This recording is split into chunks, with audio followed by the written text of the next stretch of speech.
Nuestra siguiente expositora es la economista Alejandra Calderón Contreras.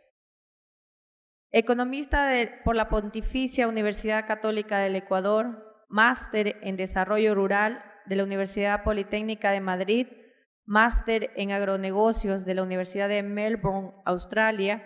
Ha trabajado con entidades internacionales como el Banco Mundial, la Cooperación Holandesa para el Desarrollo, el Fondo Interamericano para la Agricultura FIDA y el Centro Latinoamericano para el Desarrollo Rural RIMIS. Fue subsecretaria de Información en CEMPLADES. Actualmente se desempeña como directora de comercialización y responsable de agroindustrias en el Ministerio de Agricultura. Fue directora de comercialización y actualmente se desempeña como directora de estudios técnicos de comercialización en el Ministerio de Agricultura y Ganadería. Invitamos a la economista Alejandra Calderón Contreras, quien nos acompañará con el tema precios mínimos de sustentación y distorsiones en el mercado del sector agrícola. Bueno, buenos días con todos. Muchas gracias a los organizadores, a la Superintendencia de Control de Poder de Mercado por esta invitación, a los compañeros de las diferentes instituciones públicas y sobre todo a ustedes como estudiantes y a los productores que se encuentren aquí, porque realmente ustedes son la verdadera masa crítica que nosotros necesitamos, tanto para que los diferentes objetivos o estrategias que tenemos como sector público tengan un lugar una tierra fértil donde poder crecer. Y asimismo, si los productores están presentes, lo que hacemos en este caso especial como Ministerio de Agricultura, a quien represento, es buscar que las políticas o las estrategias puedan llegar a la mayoría de productores y sobre todo en beneficio.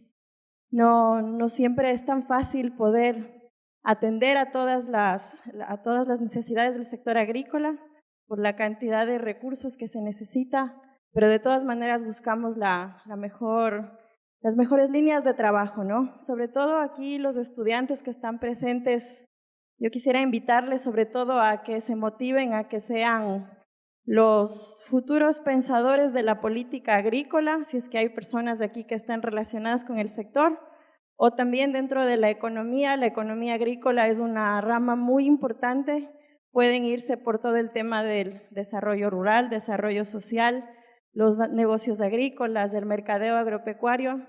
Este país que tiene como 800,000 unidades de producción, tiene un futuro agrícola muy importante. Entonces, es un mensaje que quisiera que más allá de la presentación pueda quedar en ustedes como estudiantes y ahora sobre todo hay tanta información que es necesario que vayamos investigando cada vez más. Entonces, para continuar con la presentación. El tema específico es importancia del establecimiento de los precios de sustentación en el sector agropecuario del Ecuador. Pero también voy a hablar con ejemplos de las distorsiones de mercado en los productos de maíz y arroz.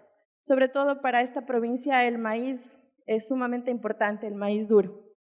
Entonces, ¿por qué se han establecido? Bueno, un poco de la importancia del sector agropecuario, espero que todos lean, si no, es un breve resumen de lo que el economista Diego Borja ya dijo en su primera intervención. ¿Cuál es la importancia de la agricultura en el Producto Interno Bruto? Es el 8%. Si es que sumamos con la agroindustria y con los servicios relacionados, es el 22% del Producto Interno Bruto. Ustedes imagínense toda la cantidad de recursos económicos que provienen del sector agrícola o del sector agropecuario. En el 2016, el sector agropecuario creció en 3.7%, en el 2017. También dentro de las exportaciones aportó con el 51% de las exportaciones no petroleras, después de que sobre todo todavía nosotros somos exportadores prácticamente primarios, ¿no? Y representa ese porcentaje importante de la economía. El 32% de las exportaciones totales en el 2017. Como importaciones representa el 16% de las no petroleras y el 13% de las importaciones en el 2017. Los principales productos que seguimos importando siguen siendo torta de soya, porque el país no ha sido competitivo para la producción de soya como tal, entonces solamente llegamos a producir un mes del consumo de la industria nacional. Por otro lado, el trigo, que desde los años 80 ya perdimos la competitividad en trigo, entonces ahora es prácticamente un producto que se importa todo el tiempo, y el aceite de palma. También sigue siendo parte de nuestros productos en importación. Como empleo, el 27% del empleo nacional está relacionado a las actividades agroproductivas y pecuarias, y la agricultura familiar campesina, que es muy importante que este concepto lo manejemos en el país, puesto que es el 75% de las unidades productivas a nivel nacional. ¿Qué es la agricultura familiar campesina? Es la producción de la mano de obra familiar que se utiliza para la producción de nuestros productos agrícolas, valga la redundancia. Entonces, es importante considerar que casi el 60% de los alimentos consumidos en este país son provenientes de la agricultura familiar campesina. Es por ello que radica su importancia y que muchas veces no es valorado como un sueldo o un salario dentro de los costos de producción de los productos agrícolas. Por lo tanto, los costos muchas veces están subvalorados. Entonces, luego de que los compañeros que me antecedieron han presentado la importancia de determinadas líneas de trabajo, como es la asociatividad, el tema del riego, los mismos datos que dio el economista Diego Borja, seguimos viendo que en el país, en las 12 millones de hectáreas, tenemos como suelos cultivables prácticamente estamos hablando, que son 11,58% cultivos permanentes, transitorios 7,32%, en pastos cultivados 19,81% y pastos naturales 5,49%. Vemos que todavía lo de montes y bosques es la mayor cantidad de la población. Y que en esta estructura de producción de hasta 5 hectáreas es casi la mayoría de unidades de producción agropecuaria.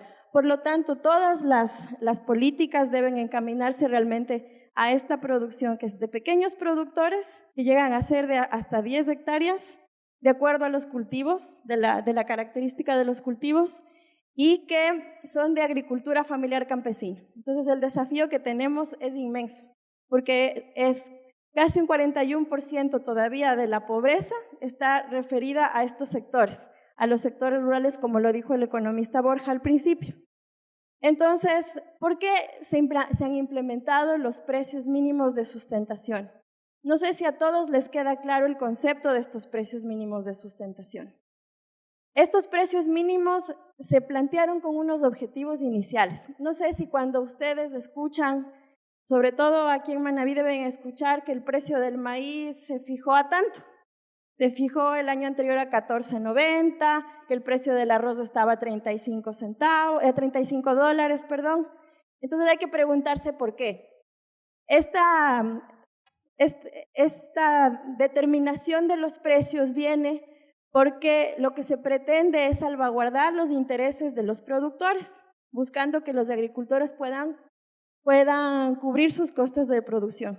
Como lo decía usted en la anterior exposición, realmente nos hemos enfocado más en buscar los precios que sean prácticamente los más altos o los que pueden cubrir estos costos de producción, pero las intervenciones no han estado muy ligadas a reducir estos costos de producción. Entonces, muchas veces lo que pasa en el Ecuador es que como hemos tenido dolarización, estos precios se vuelven sumamente altos porque los costos de producción también son muy altos. Entonces hay que buscar una rentabilidad para que el productor gane algún ingreso. Entonces, ¿para qué también han venido estos precios? Para incentivar futuras siembras en las campañas agrícolas posteriores, para tener control sobre precios domésticos y para evitar que los precios más bajos de los mercados externos nos afecten a los ingresos de los productores. ¿Y esto cómo se va a entender? Con los ejemplos que les voy a mostrar de cada uno de los productos. ¿Qué pasa con el maíz? Si se puede apreciar, si lo pueden ver todos, el Ecuador, en el caso del maíz duro, apenas representa el 0,17% de la producción mundial de maíz duro. Los productores más grandes son Estados Unidos, tenemos a la India, tenemos a la China, tenemos incluso en Sudamérica a Brasil con 1,6%, y tenemos también, bueno, perdón, estoy hablando de arroz, perdón, no me quiero equivocar, perdón. Estamos hablando aquí de arroz. Entonces, en cuanto al arroz, los productores más grandes son los que acabo de mencionar. Entonces, como ustedes pueden ver, Ecuador es del 0,17%. Entonces, ¿eso qué significa? Significa que el Ecuador termina tomando los precios internacionales. ¿Qué pasa? El precio internacional, que es la línea morada que ustedes pueden ver en el gráfico, está por los $18. El precio que tiene Perú está como en los 30, 32 más o menos. El precio que tiene Colombia, que es el rojo, ha tenido unas variaciones sumamente fuertes. Entonces, al poner un precio mínimo de sustentación que ha sido de $35 hasta el año pasado, Ecuador puede sostener a sus productores y a su costo de producción. Porque si tomaríamos los precios internacionales de $18, estaríamos prácticamente matando a nuestros agricultores. Porque solo el costo de producción de un agricultor aquí, más o menos, creo que en arroz está como entre los $28. Entonces, no tendríamos ganancia absoluta para los agricultores. Por lo tanto, los precios mínimos se han fijado para poder cubrir y proteger a los productores nacionales. Aquí podemos ver, entonces, ya yendo a unos datos un poquito más profundos de arroz. Como he mencionado, $18 es el precio internacional. El Ecuador lo fijó en $35. El arroz pilado. El Ecuador ha producido casi 1,5 millones de toneladas, 285,000 hectáreas de siembra, un rendimiento de 5 toneladas métricas por hectárea. Pero este año, en el 2018, se ha analizado en las reuniones de Consejo Consultivo y de Comité Técnico que los lidera y los facilita el Ministerio de Agricultura, donde están los principales actores del sector arrocero, en la necesidad de pasar de un precio mínimo de sustentación que solamente tiene un efecto en algunos agricultores, porque quienes se apropian de ese precio son los contrabandistas o los especuladores. Entonces se ha decidido pasar a un modelo de franja de precios, que es lo que estamos trabajando a partir de este año, desde el 11 de abril de este año. Eso se fija con decreto ministerial y con eso estamos viendo la reacción de los agricultores. ¿Y por qué estas franjas?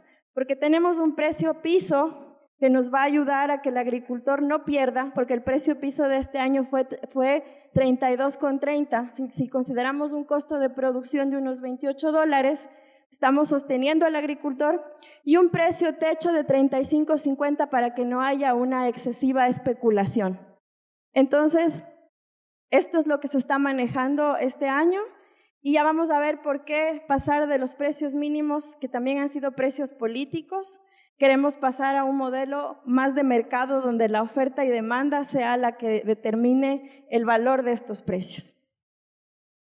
Entonces, es importante siempre considerar, y eso también como un mensaje a los estudiantes y también para los compañeros de las instituciones y los que estamos en la rama agrícola, que todo producto priorizado en un país tiene que partir de una hoja de balance alimentario.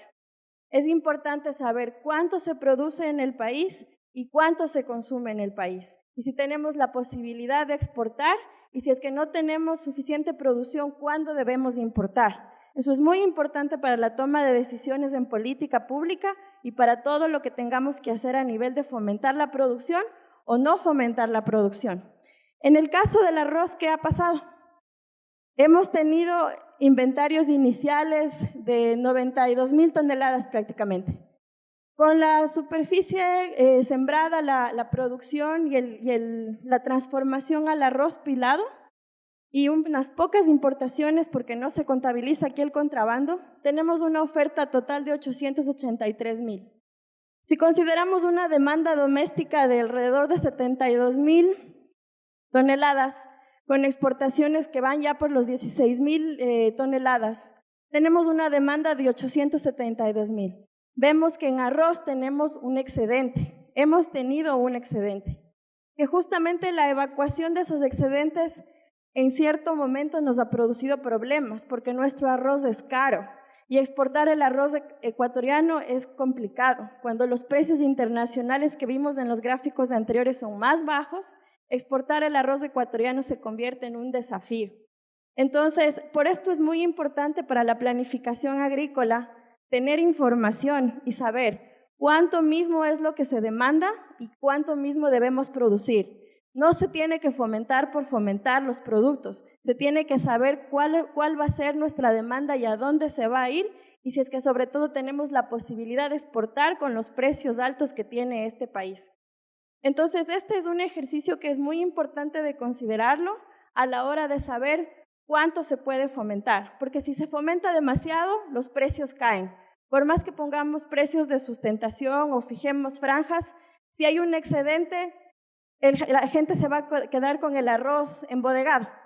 ¿O qué ha pasado? Que también la Unidad Nacional de Almacenamiento ha comprado un arroz caro, porque esa es su función, la de intervenir para comprar el arroz, comprar el maíz, ponerlo en su almacenamiento y luego venderlo. Pero no hemos podido vender todo el arroz de la Unidad Nacional de Almacenamiento justamente por esos precios. Entonces, esto es muy importante de considerarlo como información. ¿Y cómo se forma el precio? El precio se forma, con el color más fuerte que está abajo es el costo de producción, que aquí vemos que es $24 en promedio. De ahí tenemos que el arroz se vende más o menos a un promedio que fue del año pasado de $32, donde vemos un margen de productor de $8. Y el precio para el consumidor se vende en 49,50 en promedio. ¿Qué es toda esa franja que es 17,50? Es el margen del intermediario. Entonces nos estamos dando cuenta que quienes se quedan con lo más grande del ingreso es del intermediario. Por lo tanto, las políticas en las que tenemos que trabajar justamente es cómo lograr que el que se quede realmente con el margen sea el agricultor, o en tal caso sea el pilador, la agroindustria. Para el caso del maíz, ahora sí, asimismo en el mapa vemos que el Ecuador apenas desde el 0,16 en cuanto a producción del maíz, e incluso Brasil se convierte en un productor del 20%, el 77% está en Estados Unidos. Los precios internacionales es un ejercicio de la misma forma. Vemos que el precio del quintal de maíz en el Ecuador durante el periodo enero 2017 a mayo 2018 fue 120 superior al precio internacional. El precio internacional prácticamente es el verde, que está sumamente bajo ahí, que en promedio viene a ser como $8. Y 99% superior al precio de Perú, y 80% superior al precio de Colombia. Entonces el Ecuador siempre va a ser tomador de precios internacionales, porque nosotros solo somos el 0,16% de la producción mundial. No podemos ser los marcadores de precios en el mundo, nos toca tomar. Pero por eso mismo hay que poner aranceles, hay que fijar precios para poder sostener esa producción. Igual en datos. 1,061,000 toneladas producidos de 216,000 hectáreas, con rendimientos de casi 5 toneladas. Y de igual manera se ha planteado una franja de precios para poder mejorar la estructura de la recepción de ingresos de los productores, para que la especulación no sea la que se tome en mayoría el precio. Manabí representa el 41% de la producción. Por lo tanto, es tan importante, ya estamos justamente cerca del pico de la cosecha, de la salida de la cosecha, perdón. Y el año pasado el precio del Ecuador promedio fue 16,25 y el internacional 8,28. Asimismo, el balance alimentario, sumamente importante tenerlo en cuenta. Si tenemos una oferta total de 1.364.000 y la demanda total es de 1.420.000, hay un déficit de 56.000. ¿Por qué se importa maíz? Es justo por esto. No cuando salen las noticias que el ministerio aprobó la importación del maíz y que perjudicó a los productores, en realidad es porque se hace un análisis profundo. El Ecuador debe tener siempre por soberanía, por seguridad alimentaria, un mes de reserva de los productos por cualquier desastre natural. Entonces, el mes en promedio de consumo es de 100.000 toneladas. Se necesita entonces 100.000 más los 56.000. Lo que se importó en esta campaña agrícola apenas fueron 150.000, que responde justamente a esa necesidad. Así que las políticas agrícolas han estado alineadas a lo que pasa con la demanda y lo que pasa con la oferta. El incentivo de producir más maíz está, por eso se han entregado kits agrícolas para que los productores puedan ir mejorando su producción y su productividad y nosotros podamos pasar incluso de las 5 toneladas que están ahí, ojalá podamos llegar a las 7 o a las 9 en comparativo de otros países. ¿Cómo se forma el precio? Asimismo, un costo de producción de 12.54, que se vendió el año pasado en promedio a 14.98 más o menos, sí, con un margen de 2.44. Y el precio de compra por el consumidor fue 2.96.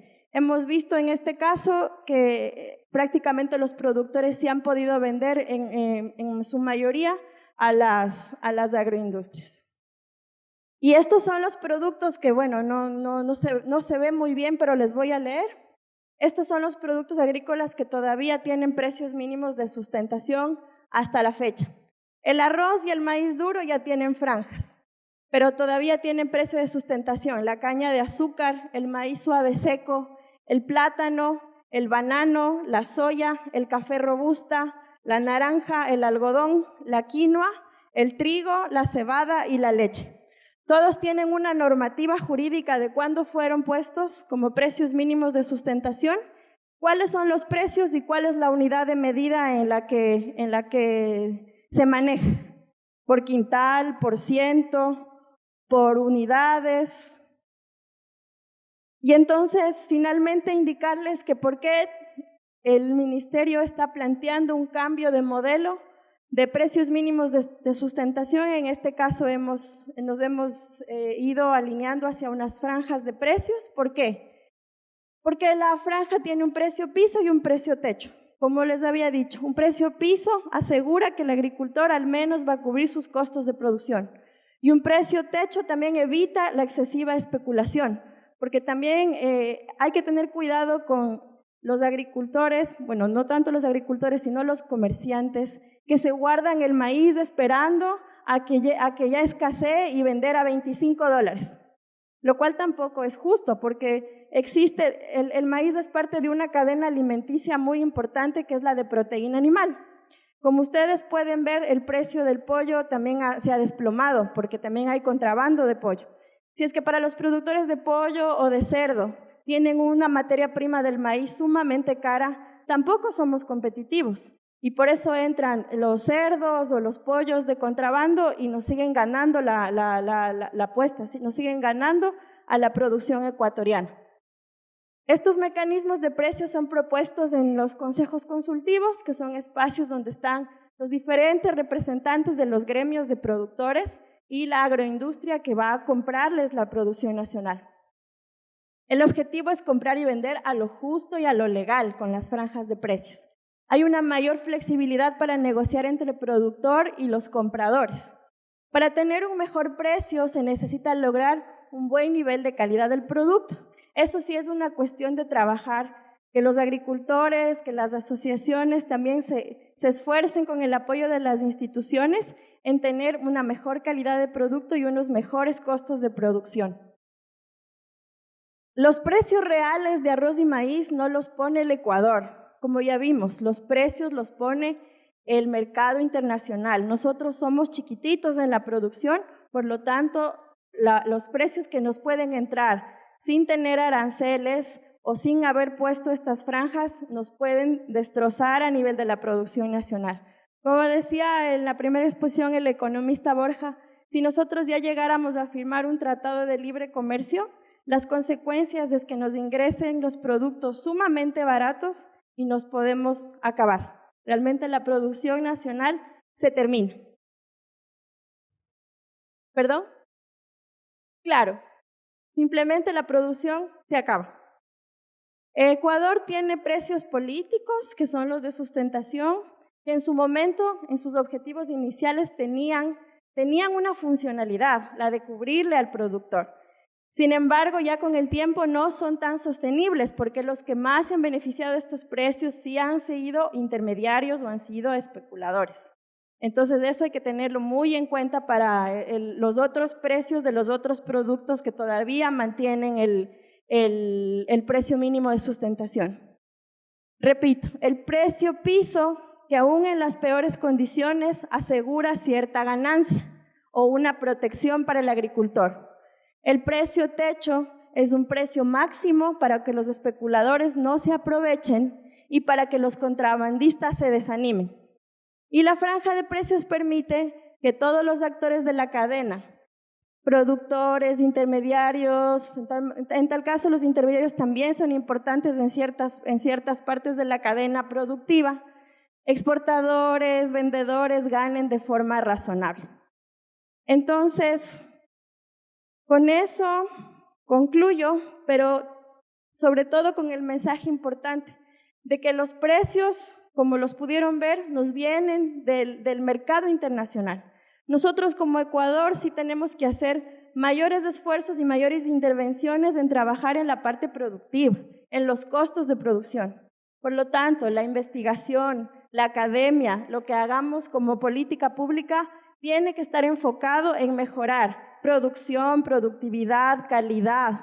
Esa es la mejor forma en la que nosotros podemos volvernos competitivos y no ganar o no esperar que el Estado siempre nos va a estar poniendo los precios y va a ser prácticamente precios asistencialistas, porque así se conocen, como precios asistencialistas. Tenemos que lograr una mayor competitividad. Como decía la señora que dio su postura sobre el café, ellos solos están exportando, ellos se han vuelto competitivos. Entonces, eso mismo tenemos que hacer que se refleje en la mayor cantidad de nuestros agricultores del país. Y bueno, aquí dejo el foro abierto para las preguntas y muchas gracias.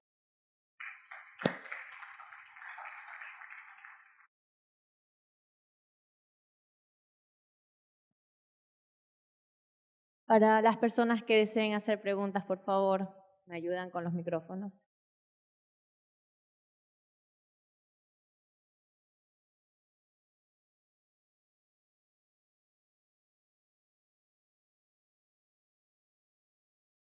Buenas tardes, soy Roberto Zambrano de la Escuela Superior Politécnica Agropecuaria de Manabí. Muy bien, está hablando correctamente, que los productores solo les interesan los precios. Al final usted habló un poquito de los costos de producción, correcto, pero eso es un proceso a largo plazo. Mi pregunta va, en las condiciones actuales, ¿qué haría usted para tratar de reducir los costos de producción? Bueno, los costos de producción casi en su mayoría, como costos directos, son el 80% de esa estructura productiva. Entonces tenemos aún costos de insumos que son elevados, sobre todo en el tema de la semilla. Entonces, tampoco es tan inmediato el cambio. Lo más inmediato es que el crédito de la entidad financiera pueda ser un poco más blando para que el productor pueda acceder y pueda tener un colchón financiero por lo menos para sostenerse hasta la siguiente campaña agrícola. Lo cual, como le veo su expresión, tampoco es tan cercano, ¿no?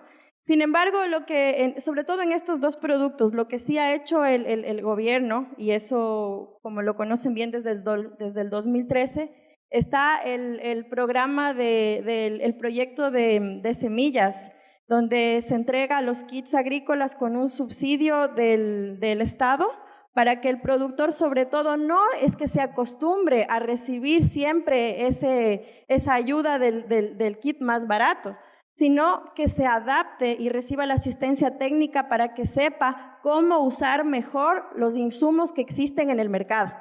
Porque es importante que en la asistencia técnica, nuestros técnicos lo que hacen es, hay una cartilla como tal que se dice cuánto de semilla, cuánto del fertilizante, cuánto de los otros insumos. Ahora, que el agricultor quiera asistir a esas capacitaciones o que el agricultor haga caso de lo que se dice ahí, eso tampoco no siempre es responsabilidad del Estado. Porque muchas veces los agricultores dicen, no, pero ¿para qué me va a dar la semilla cara? Yo le meto la semilla reciclada y esperan el mismo rendimiento. Entonces, es importante que haya una corresponsabilidad.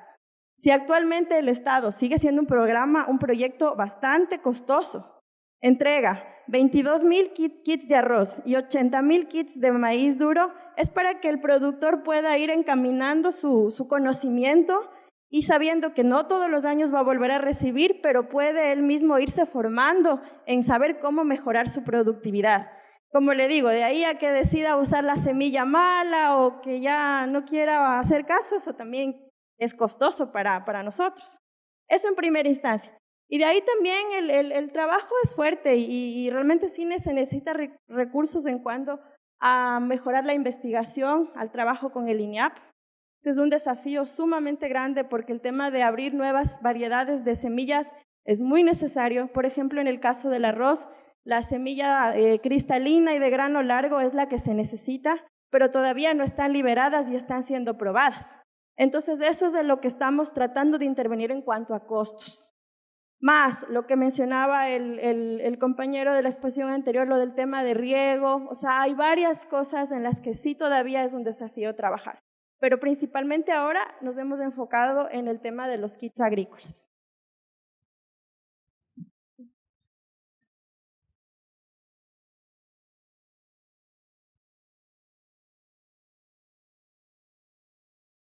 Bien, buenas tardes.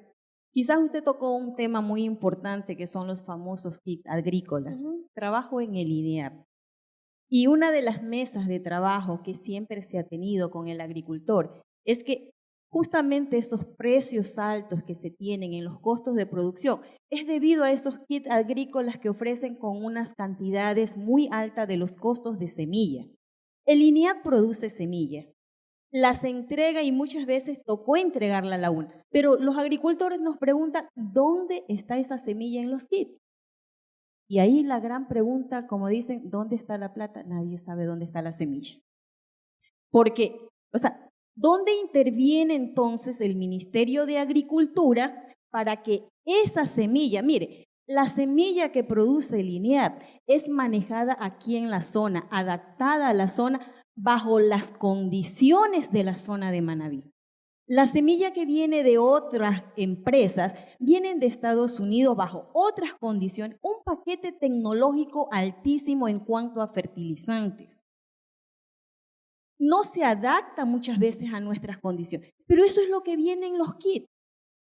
Entonces, cuando uno va a las mesas de trabajo, los productores preguntan, lo primero es ¿qué hace el INEAP con la semilla?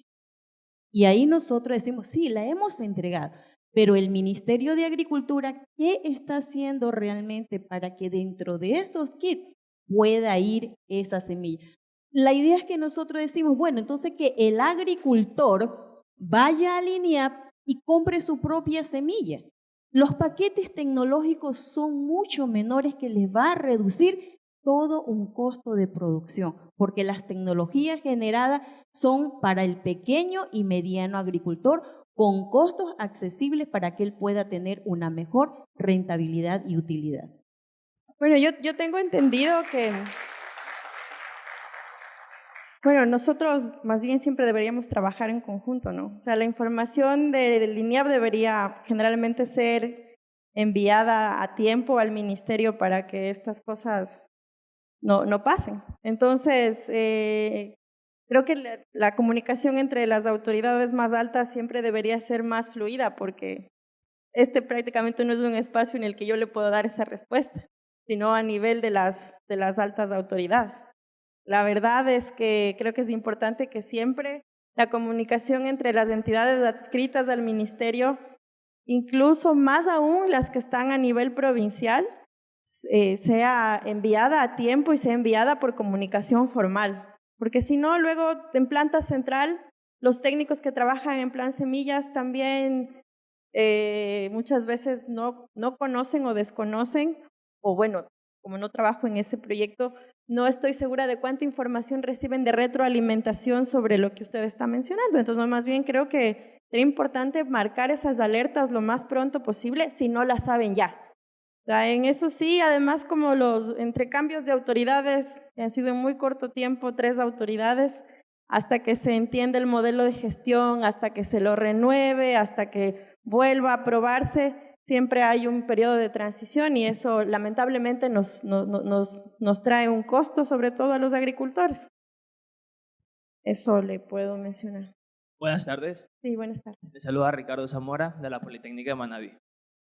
Dice Bill Mollison que el sistema actual de la producción está enfocado a producir dinero más no alimentación.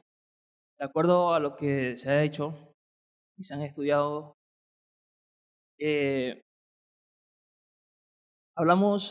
habló algo muy importante del costo de producción. Recordemos que en el gobierno anterior se habló mucho de la matriz productiva. ¿De qué, perdón? Se enfocó mucho en la matriz productiva, darle el valor agregado. Pero no funcionó porque no pusieron partes, no trabajaron en conjunto en sí. El Ministerio de Agricultura, la Superintendencia del Control del Mercado, porque es fácil decir, yo puedo comprar maíz, vendo maíz, pero veamos desde la producción, veamos más antes desde la preparación del terreno, porque yo le puedo decir a un ministro, vamos a sembrar maíz. Y entonces ellos van a ver que realmente cómo se afecta mucho al agricultor.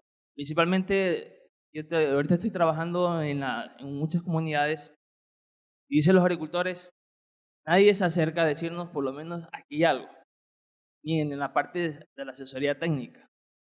Entonces, el Ecuador corre un gran riesgo. Pongamos, ahorita hay una investigación en la SPOX que quieren introducir el maíz transgénico porque de acuerdo lo comparan con Colombia. Lo que pasa es que Colombia tiene un tratado de libre comercio, más Ecuador no lo tiene. Entonces quieren ver la rentabilidad. Lo que propone el investigador es hacer positiva la hipótesis en cambiar el maíz de la pepa dura ecuatoriana por un maíz transgénico. Entonces, de acuerdo a lo que yo revisé, datos desde el 2010 al 2015, Ecuador no tiene mayor producción, tiene mayor beneficio, rinde incluso más, tiene mayor efecto económico comparado con Colombia, de acuerdo, porque Colombia puede evaluar su peso hasta del dólar a 3.000 pesos. Entonces, va a haber un impacto donde se va a ver afectado el productor en sí. Entonces, la superintendencia o el Ministerio de Agricultura, ¿qué acción va a tomar correspondiente a esto? ¿Pero a qué? Al sistema de producción, de lo que usted está hablando. De los transgénicos. El Estado, el Ecuador tiene una ventaja competitiva. Sí, claro, cuida su soberanía alimentaria. El Ecuador tiene una ventaja comparativa, sobre el resto de países, es que nuestro maíz no es transgénico. Claro, no es transgénico. Y nosotros ya en el año 2015 dejamos de importar, porque empezó el proyecto Semillas y porque había los recursos para poder subsidiar la producción y realmente se dejó de importar, porque hace 20 años que yo empecé en el Ministerio de Agricultura se importaba el 50%. Del 1.500.000 que el Ecuador necesita, se importaba el 50%.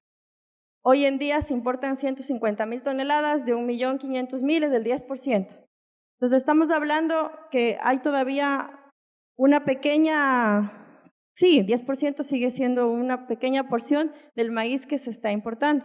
Entonces, la sustitución de importaciones viene dada por la mejora de la productividad nacional, que no es con maíz transgénico ni que va a ser con maíz transgénico.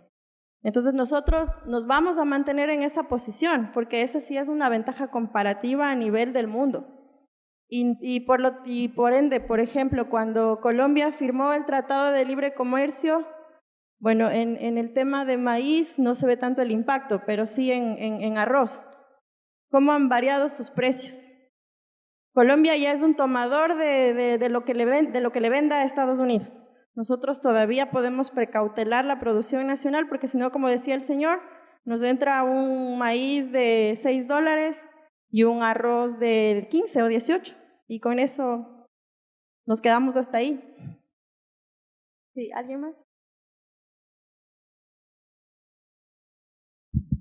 Bueno, buenas tardes ya con Buenas todos. tardes. Sí. Antes de iniciar con mi disertación hacia usted, le felicito por la oratoria, excelentes estadísticas, excelente propuesta. De verdad que para los docentes, para funcionarios y para los estudiantes es muy importante conocer el rol del Estado sobre este sector agropecuario. Y me surgen algunas dudas. Al final le diré por qué me surgen esas dudas. Soy docente de la Escuela Superior Politécnica de Manabí.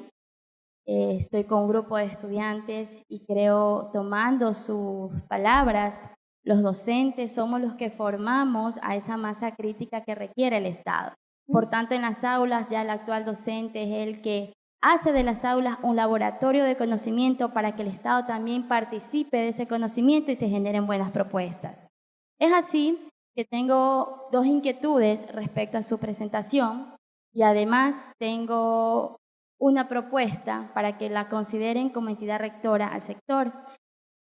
La primera inquietud se me viene a la lámina donde usted dice que tenemos que tener una estadística de la demanda de consumo doméstico.